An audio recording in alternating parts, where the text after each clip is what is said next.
So let's have a look at part 2 of the writing part of the Linguaskill exam. So the format for part 2 is that you have to write a web post, an article, or a review, or something else. So it could be from a variety of different writing tasks. And you need to write 180 or more words. You will be given a topic and bullet points to write about. So here is an example question. It says, the village where you live has been having problems with young people and crime. You have decided to share your ideas with the local community. Write your comments about this on the village website. Write about why you think antisocial behaviour is on the rise, what problems this behaviour is having on the village, and how this behaviour could be reduced, and any other points you think are important. Write at least 180 words. So, to start with, again, like in part 1, emails, ask for or gather some scrap paper to write your notes on. For the technique, step 1 is to think of the type of writing and the target reader. So if you're writing a review of a film, it can be more informal and more engaging, especially if the reader is a young audience, for example.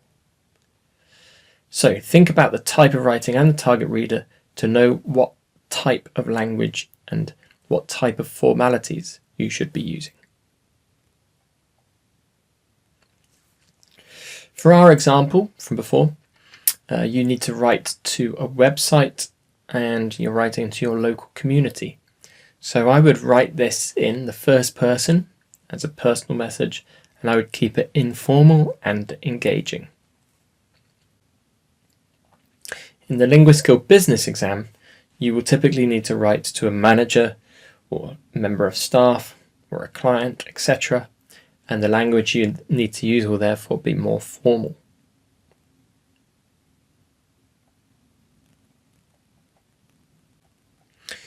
Step 2 in the technique is to draft short answers for each bullet point. And it will be easier for you if you can draw on your own experience and if you can write about something that you actually have some idea about. That will make it easier for you to write.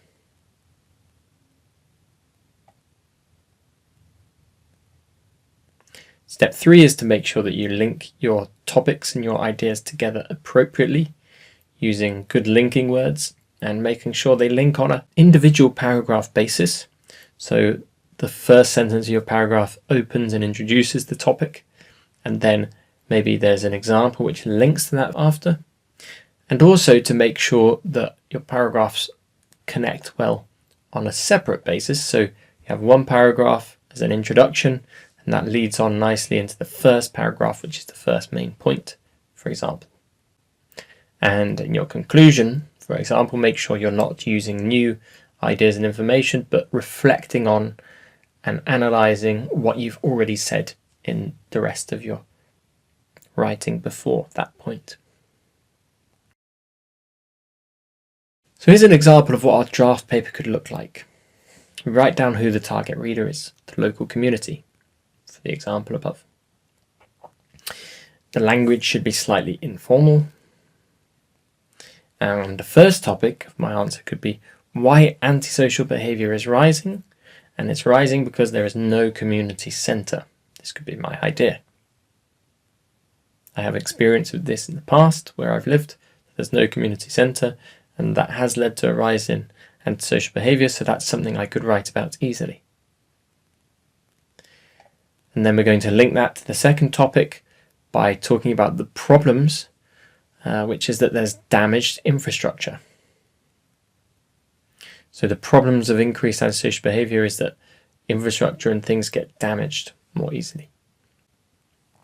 And that can link to the third topic, which is to create better infrastructure, specifically one building or one place where it can be for the community and for young people especially to come and socialise and get involved in various events. Step 4 in the technique is, again, remember the target reader. Do not take your attention away from that. That target reader is very important to remember throughout your writing.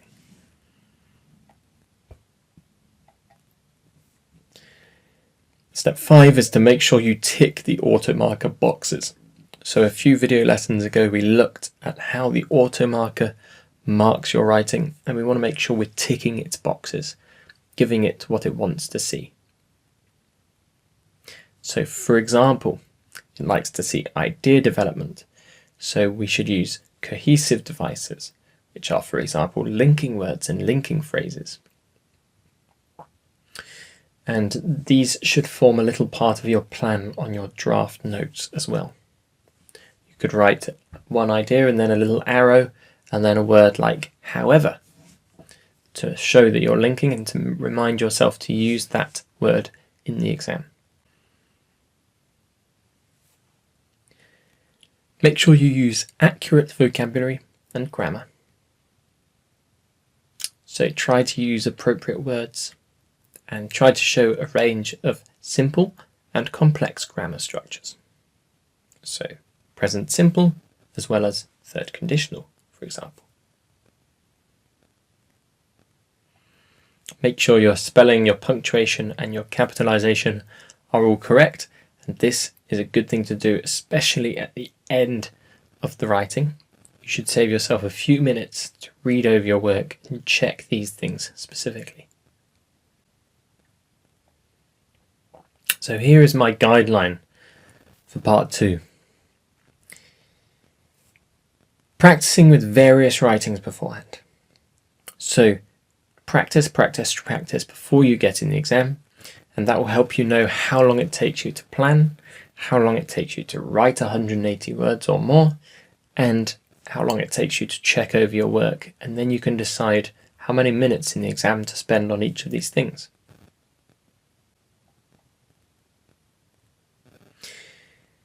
My general guideline, which you might want to follow, is to take 4 or 5 minutes for planning your answer and writing some notes on your draft paper, 22 to 24 minutes for writing your real answer, and 2 to 3 minutes for checking at the end of the exam.